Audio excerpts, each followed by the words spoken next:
Welcome to Schoolhouse, Equity in Education. I am Allison Brown, and I am your host. In November of 2016, the Communities for Just Schools Fund co-hosted a conference, Education Anew, Shifting Justice.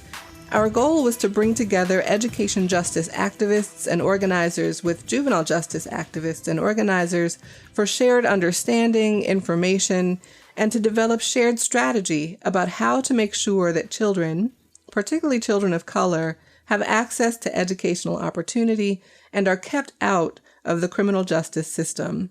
As part of the Education Anew conference, which was held in Memphis, Tennessee, we also co-hosted a hackathon for young people who attended the conference to develop solutions to everyday social justice issues that they encounter in their schools and in their communities. Today, we're going to talk about that hackathon and the long-term potential of a marriage of social justice and technology. My guests are Darlene Gillard Jones, the Chief Community Officer and a founding team member of Digital Undivided, which is a social enterprise that fosters economic growth through the empowerment of Black and Latino women entrepreneurs using innovation as a tool. Welcome, Darlene. Thank you, Allison. Jerome Hardaway is the Executive Director of Vets Who Code, a veteran-operated organization that trains early-stage transitioning veterans and active duty military spouses in software development. Thanks for being here, Jerome. Thank you for having me. It's a pleasure to be here. And Aminah Yamusah is the founder and CEO of BLOC, a professional networking platform for Black collegians that helps them realize and leverage their collective brilliance. Many thanks for joining us, Aminah. Thank you, Allison. So both Aminah and Jerome were mentors at the hackathon, and Digital Undivided really led the charge when it came to the hackathon, designing the hackathon and supporting the teams of young people who worked on the hacks at the hackathon. Darlene, when I was first envisioning a conference that would bring together hundreds of education justice activists with juvenile justice activists, I decided that we should partner with you guys, with Digital Undivided. It seemed like a no-brainer to me to bring you guys in for the hackathon. Will you just tell people what is Digital Undivided? As you mentioned, Digital Undivided uses innovation to foster the economic growth and empowerment of Black and Latino women entrepreneurs. So basically, we work with women to help them grow and scale, and ultimately our goal is to have them sell their tech-enabled businesses. And so for us, we believe that focusing on women is key. If you equip women with the proper resources, they have the power to uplift entire communities. And so women are in focus. They're all tech-enabled businesses that are founded and co-founded by these women. And so bringing that passion, for uplifting communities to Memphis was important to us. And the work that you guys are doing, you're working with kids. We just felt really strongly about being part of it, and we're happy to be there and to see what actually happened in the end, which was successful applications for solving social justice issues in communities around the country. We hear about hackathons and about hacking. What is a hackathon, and what actually took place in November in Memphis? Hackathons are events typically lasting anywhere from 24 to 48 hours, in which numbers of people, they come together to engage in collaborative computer programming, generally trying to create either a product or solve a problem that's with a standing product. Now, what was different with this was that while the mentors had technical background, the youth didn't, and instead of solving a problem in regards to a product, they're trying to solve social issues using technology. Think of it more as how to make it easier. For instance, our application that we focused on was how to make it easier for LGBTQ youth to interact in safe places and find tools and resources to ease their lifestyle and making it easier to integrate as they become an adult. And Aminah, I know that you and Jerome were the mentors for the winning team. And Jerome just briefly described the winning team's hack. But what were some of the other hacks that you saw at the hackathon in November? Yes, so there was a chatbot that allowed sexually underrepresented youth to be able to leverage Facebook Messenger to get some real-time support. There was, I'm trying to remember some of the other really great solutions. There were a couple other similarly minded social networks to what we were doing. Mm-hmm. There were a couple of apps that allowed people, at least in the idea stage, to get more information on services that could be helpful to them. So I think there was a really strong blend of different types of ideas. And I think the common thread, of course, was education justice, but also community, and finding ways to unite communities that are particularly disadvantaged when it comes to targeted resources. And Aminah, you said that the hack that you described was a chat bot. What is a chat bot for those folks who, like me, have no idea what that is? Essentially what it does is you literally just type in messages as if it's Facebook Messenger, or even, I guess, thinking a little further back, like AIM, and you can have a response that's actually programmed into the back end of the chat bot. And I believe they also had a functionality to be able to just reach out directly to the team members who started the idea, but the idea was that the actual chat bot back end had information stored that could be relevant to youth from the very beginning. So that's a really cool idea.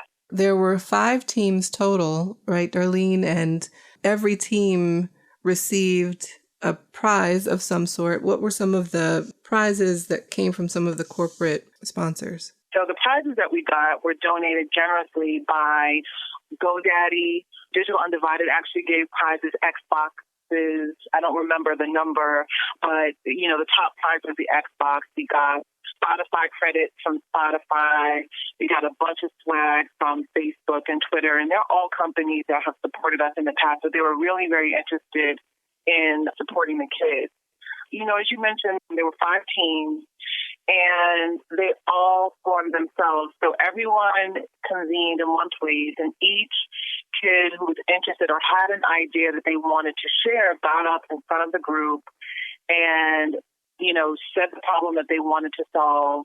And we had maybe 25 kids who had issues that they wanted to solve. And once that happened, the rest of the kids in the room kind of got together and went to the person or the team that they thought they wanted to be part of. And so that was awesome because it just was collaborative and maybe not a way that they used to working before, but it sort of just reflects the way that the tech industry works. Mm-hmm. And as Jerome stated, the mentors all had experience, creating applications and things like that, but none of the kids did.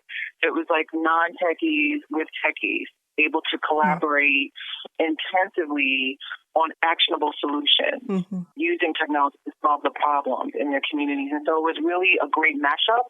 I felt like it was a highlight of the conference for sure. I agree that it was absolutely a highlight. It was really crucial for us to be partnered with Digital Undivided in this way because of Digital Undivided's leadership on really closing the digital gap. And, part of the education justice and juvenile justice issues really stem from that gap, the wealth gap, the opportunity gap, the digital gap between Black and brown children and their white counterparts. And so it was really beautiful to see the Black mentors who were working with the teams of young people to develop their hacks and who were supporting them in learning how to code and how to design their hacks. It was very beautiful and it was very impactful for people to see that coming together and the partnership that was developed between the young people and their mentors.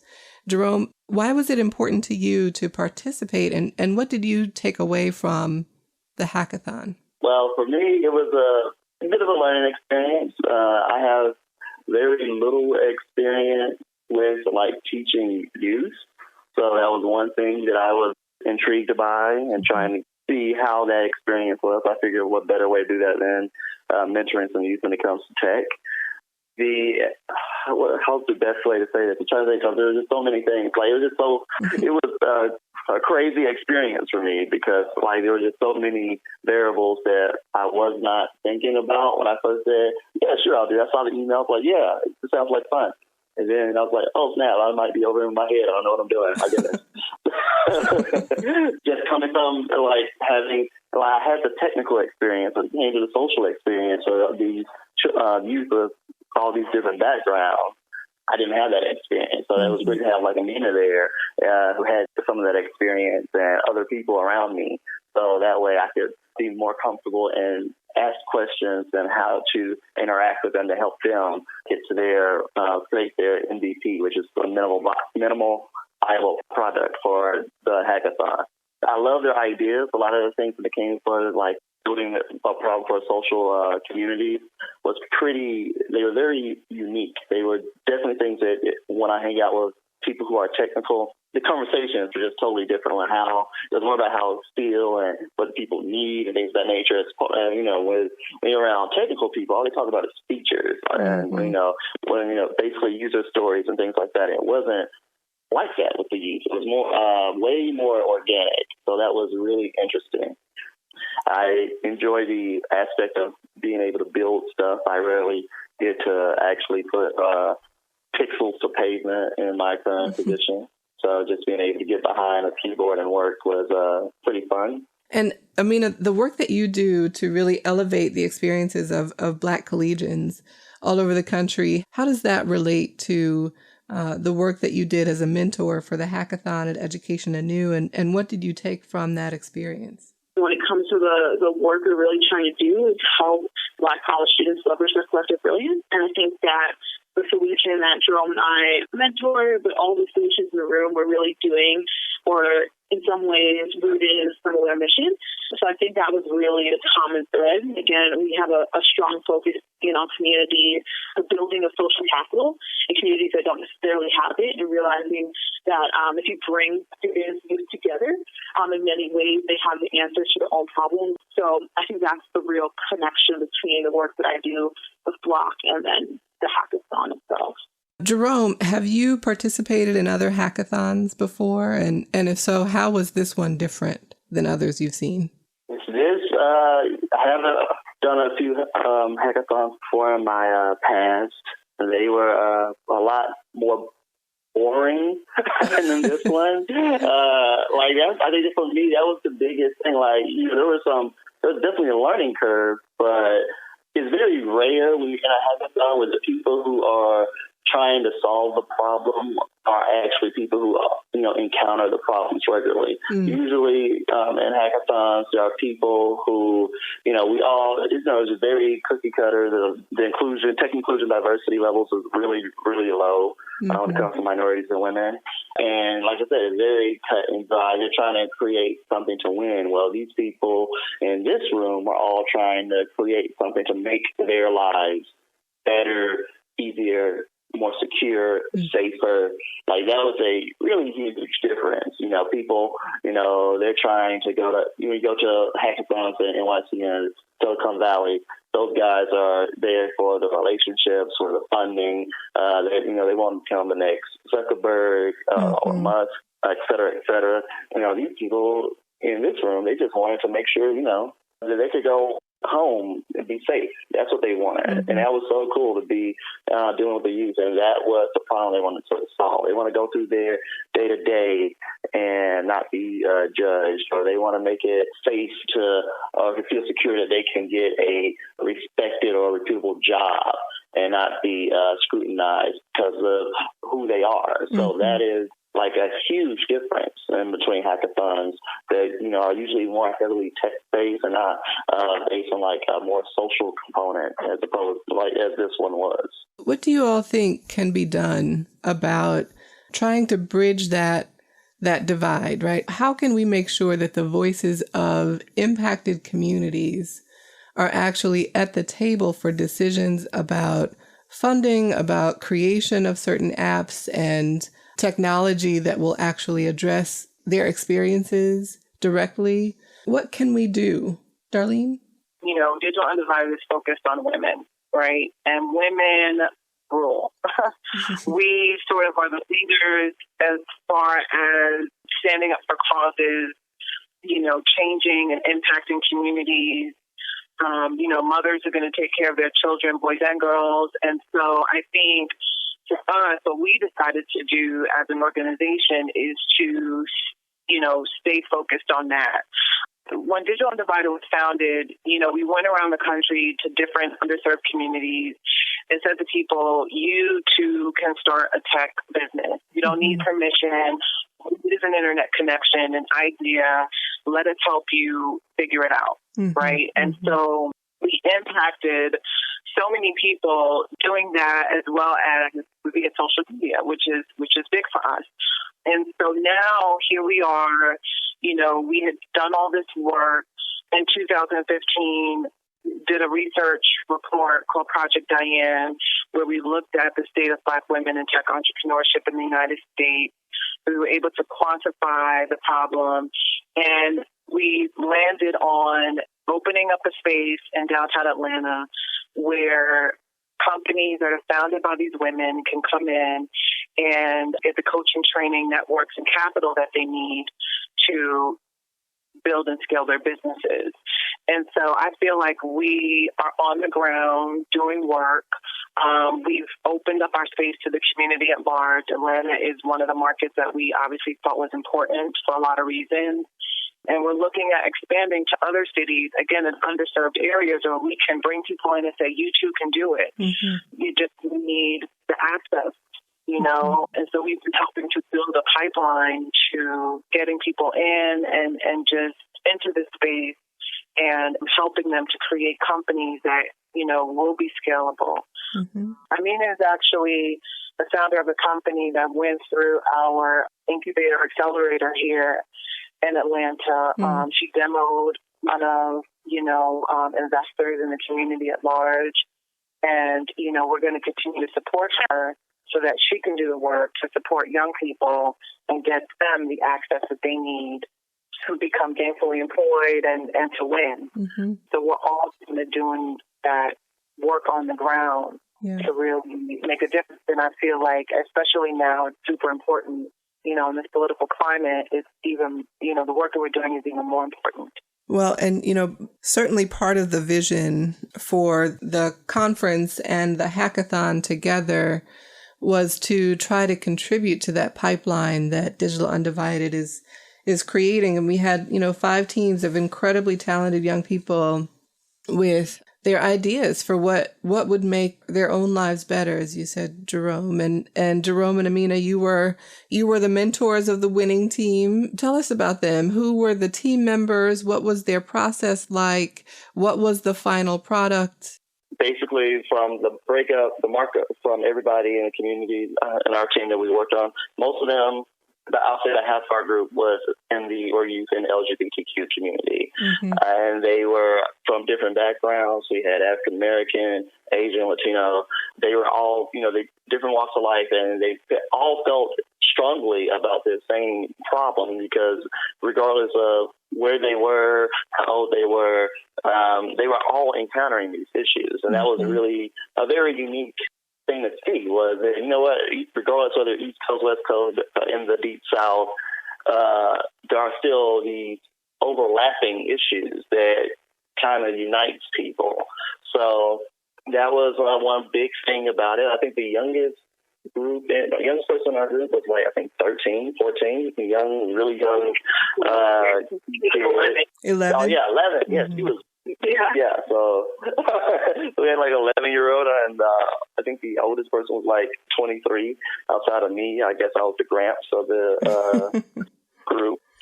So that's what it was. What we built, we used React on Rails. We built an app called Uplift that would make it so the LGBTQ youth and people that support them will be able to communicate safely, find resources, things of that nature. The MVP, or the minimum viable product, was basically you could log in and set up your profile and start connecting with people in your area automatically.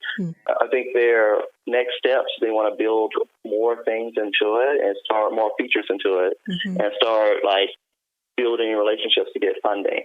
Last week, I introduced them to a person who's really prominent in the LGBTQ community. Her name is Carolina Ada, and she is a senior engineer at GitHub. I felt like that she was way more articulate in their issues than I was, and since it was already in the technology that she's a rock star in, I definitely felt like they would be a really great It would be a really great connection. This was a person who, has gone through some of the things she's gone through, seen some of the things you guys are enduring now, and, she's made it.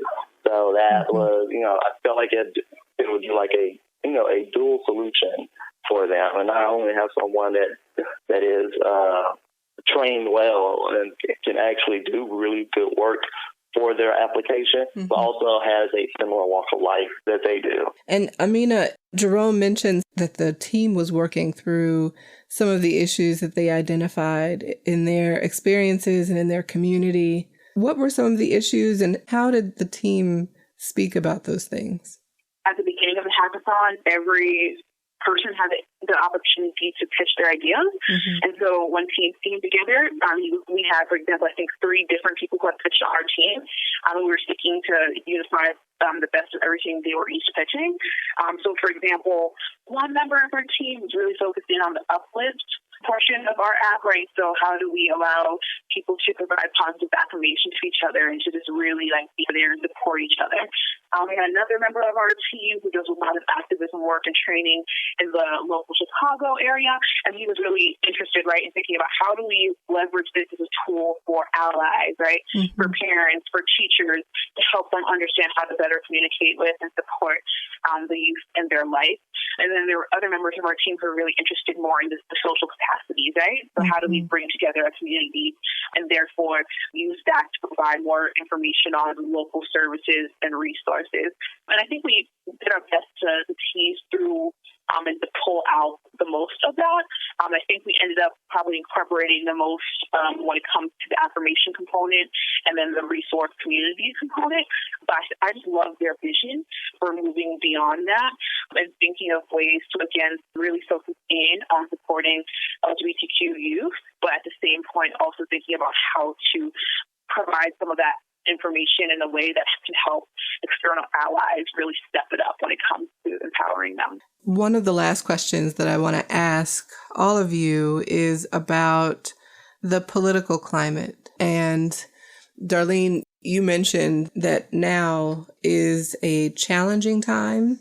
And so I wonder, how are all of you thinking of technology and social justice in this moment in time? How are you experiencing this as tech people, and what do you see technology being able to do to really help us get through and resist and create better solutions than what we're seeing right now? Darlene?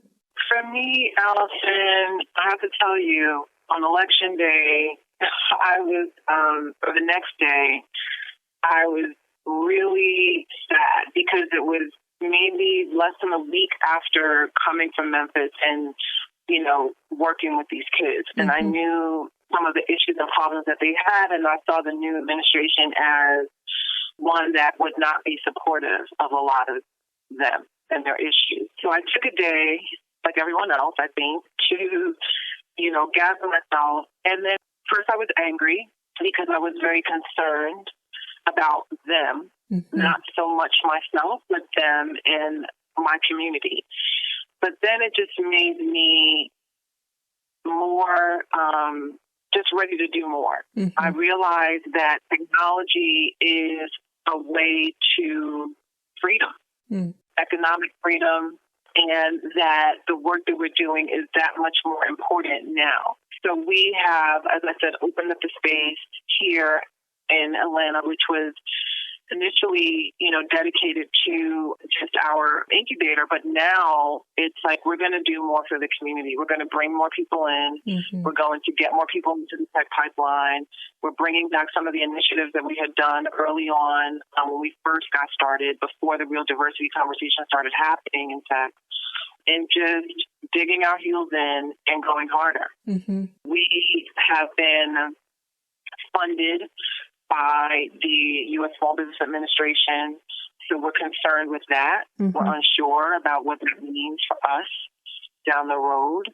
And so, it's a lot to take in, and, I just want to be, or we as an organization want to continue to be supportive of other groups that serve underserved communities. We just have to persevere. I mean, I think as a community, have been in positions like this before, and we're strong. I think Black women are the strongest people on earth. And so I think we'll, come out on top, but it will be hard. What about you, Aminah? What are your feelings and thoughts right now as a tech person and thinking about where things stand today? So I think that when it comes to technology and how it plays into all of that, I think that we, at this time, are really blessed that we can leverage technology to challenge alternative facts and to mobilize our communities. And I think it's extremely important that, as Darlene mentioned, the communities that have managed to, mobilize mass movements without the role of even the internet, that we find ways to leverage the technology to even amplify the work that we've done and to really share the lessons that we've been able to hold on within our communities to a larger audience. I think technology has a huge role. And again, I think just coming back to this, it's great to talk about alternative facts, making sure that we're realizing the power of niche platforms, of, alternative media, to make sure that, again, we're holding the powers that be accountable for the things that they are saying, and really demonstrating the lack of truth quite frequently in what is currently being said. So I think technology is critical right now. I think there's even a larger level, right, of thinking in even about the security of data and making sure that we, as communities, are protecting the people who use our digital products. For example, I was at an event the other day. I was talking about to what extent might the data that different websites be collecting in some ways be leveraged to do things like support a quote-unquote Muslim ban, or in what ways could that be used ultimately to help target the dreamers, things like that. And it was a conversation that I had never been exposed to. I never even thought about how technology or data could be leveraged in such a harmful way. But I was happy to be a part of that conversation because as a person, right, who is launching a platform, thinking about safeguards even that we have to be thinking about and implement to make sure that we're protecting our users. So I think it's multifaceted. But again, when it comes to making sure that we're in control of our own narrative, that we are calling out falsehoods is important, and then also protecting the people who are utilizing our products is also key. And Jerome, what about you? Raj, because of my current position, it definitely is even more difficult. My organization, we have really strong ties in both Silicon Valley and New York, and which are more liberal leaning.